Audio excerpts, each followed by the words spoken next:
semuanya, Assalamualaikum warahmatullahi wabarakatuh.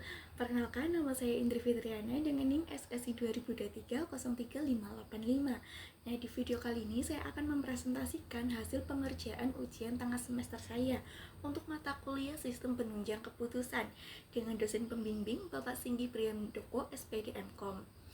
Nah, tugas ini menyelesaikan tentang studi kasus pemilihan mahasiswa berprestasi menggunakan metode AHP dan WP.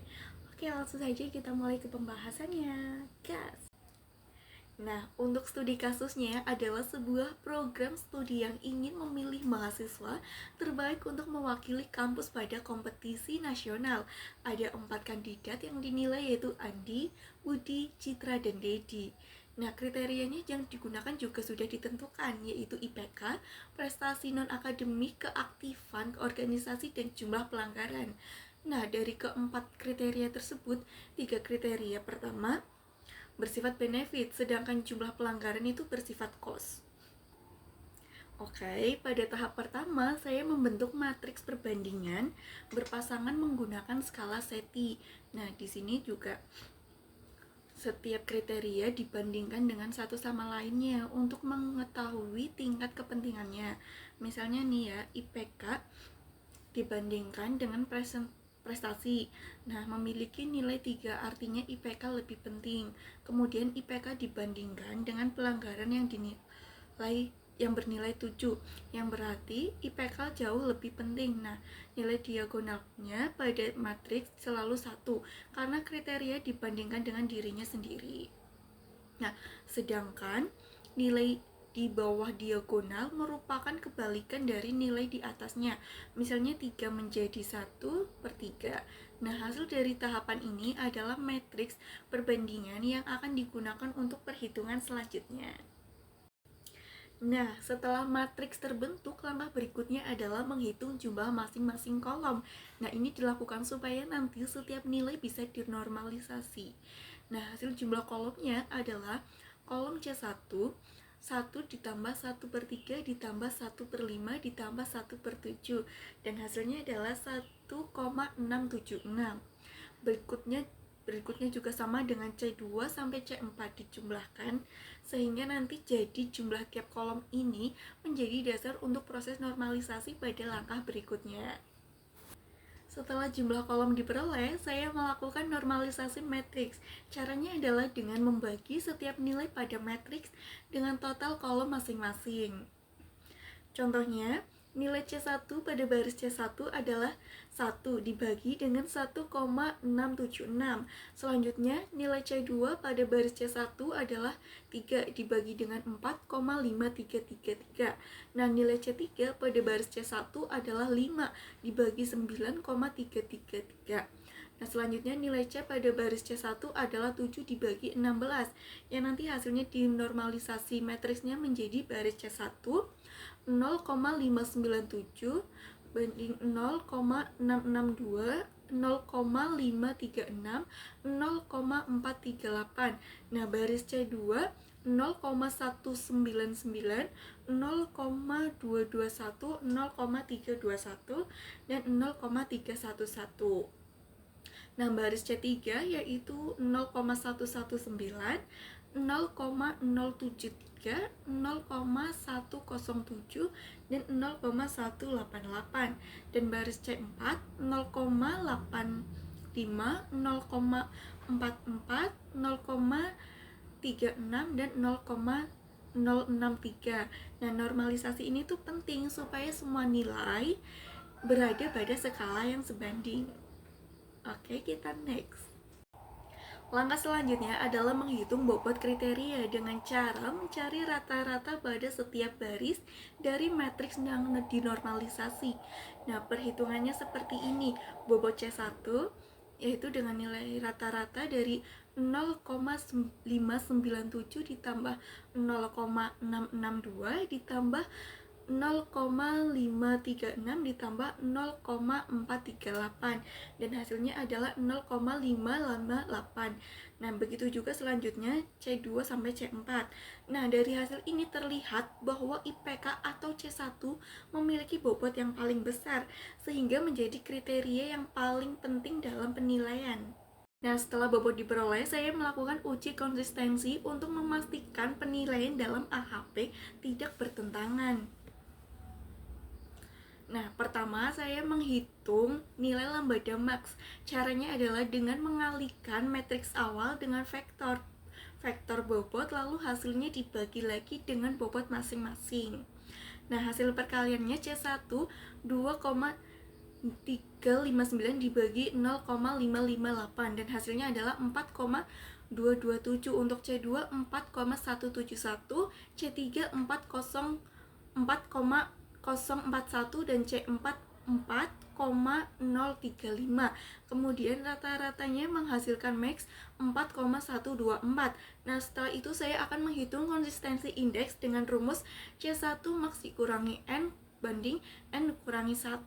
Nah, karena jumlah kriterianya 4, maka C1 4,124 dikurangi 4 berbanding 3 sama dengan 0,046. Nah, karena nilai CR lebih kecil dari 0,1, maka matriks perbandingannya ini dinyatakan konsisten. Nah, dari hasil AHP dapat disimpulkan bahwa kriteria yang paling penting adalah IPK.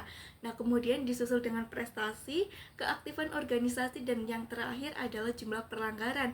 Karena nilai CR sudah memenuhi syarat konsistensi, maka bobot kriteria ini bisa dibilang digunakan untuk ke tahap selanjutnya, yaitu metode WP atau Weight Product.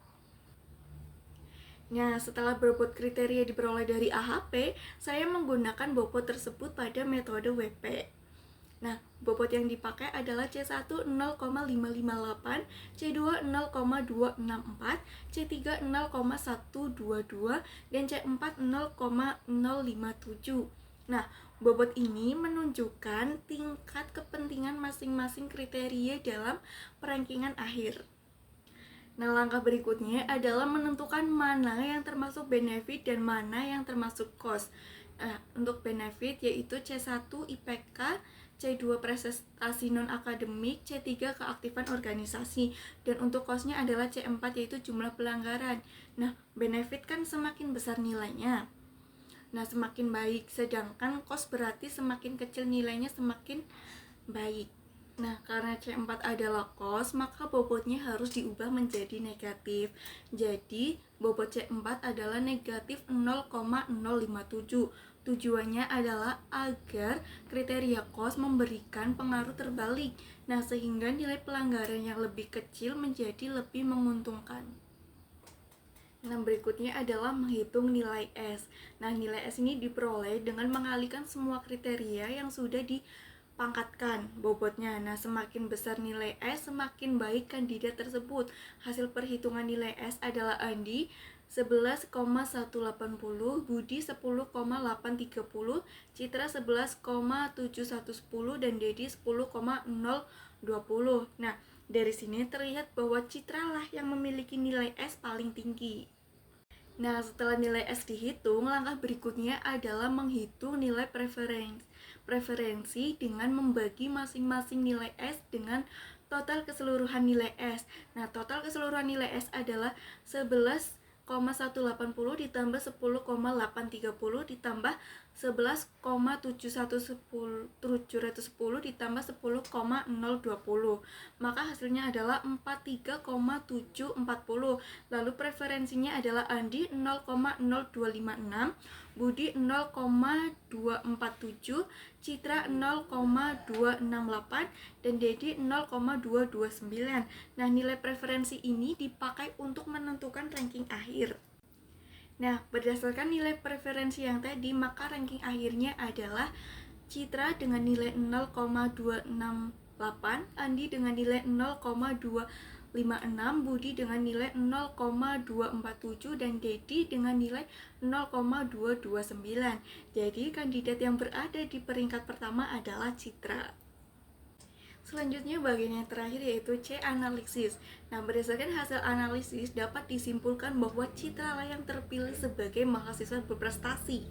Nah, karena memiliki nilai yang paling seimbang di semua kriteria. Nah, Citra tidak hanya memiliki IPK yang tinggi, tetapi juga unggul dalam prestasi dan keaktifan organisasi, dan serta menunjukkan jumlah pelanggaran yang paling rendah. Nah, selain itu kita juga bisa melihat bahwa bobot kriteria sangat berpengaruh terhadap hasil akhir. Jika bobot C1 atau IPK diturunkan, maka pengaruh IPK dalam penilaian juga akan ikut berkurang. Nah, akibatnya kriteria lain seperti prestasi dan keaktifan organisasi akan menjadi lebih dominan. Nah, dari sisi ranking, saat ini Citra unggul karena memiliki kombinasi yang seimbang dan pelanggaran yang paling kecil. Namun, jika IPK tidak lagi menjadi faktor utama, maka kandidat dengan prestasi tinggi dan keaktifan organisasi yang baik akan lebih diuntungkan. Nah, sebagai contohnya nih ya, Budi yang memiliki nilai paling tinggi berpotensi naik peringkat. Nah, Citra kemungkinan tetap berada di posisi atas, tetapi selisih nilainya bisa menjadi lebih kecil. Sementara itu, Andi juga bisa mengalami penurunan peningkat karena keunggulan utamanya berada pada IPK. Nah, dengan demikian dapat disimpulkan bahwa perubahan bobot kriteria dapat mempengaruhi hasil akhir. Nah, sehingga penentuan bobot harus dilakukan dengan hati-hati agar keputusan yang diambil itu tetap objektif dan sesuai dengan tujuannya. Sekian presentasi dari saya. Apabila banyak kesalahan baik dalam tutur kata ataupun penjelasan yang kurang jelas, mohon dimaafkan. Wabillahi taufiq wal hidayah. Wassalamualaikum warahmatullahi wabarakatuh. Bye bye.